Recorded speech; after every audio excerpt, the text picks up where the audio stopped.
So what does the framework structure look like? There, and this graphic kind of boils it down hopefully for you. The framework is at the top level, right? That's it. That is AESCSF. Then there are the 11 different domains. Each domain is going to have at least one objective, and I think they all have more than one objective, to be honest, if memory recalls. And we'll be focusing on the objectives and the practices and the anti-patterns throughout the remaining part of the webinar. And then Greg, I'm sorry, Greg, what's an anti-pattern? That sounds interesting. It is. It's an interesting term, and I wasn't familiar with it myself at first until digging really into the AESCSF. It's basically what not to do.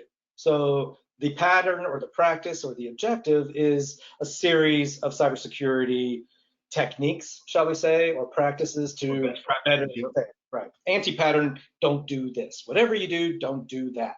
And those are explicitly laid out in 9 of the 11 domains. And in fact, it's really critical because you may be following the AESCSF to the letter and really proud of yourselves and really great. And one anti-pattern is still valid, and that one anti-pattern could destroy all the work you've done, honestly, on the framework.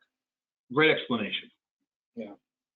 So there are also maturity indicator levels, or MILs. We won't be spending too much time on that. Then there are the security profiles, 1 through 3. As I said earlier, we'll be focusing on security profile number 1 throughout the rest of the engagement or the webinar.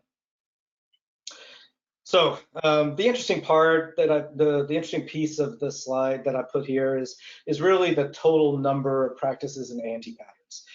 It's really to get across the point that a fair amount of thought went into this framework. So for security profile number 1, which is for low criticality companies, that even though it's low criticality, you have 88 practices and anti-patterns that you need to work with, SB2, SB3, etc. So just be aware, it's even though there are only 11 domains, it's there's a fair amount of effort that's involved.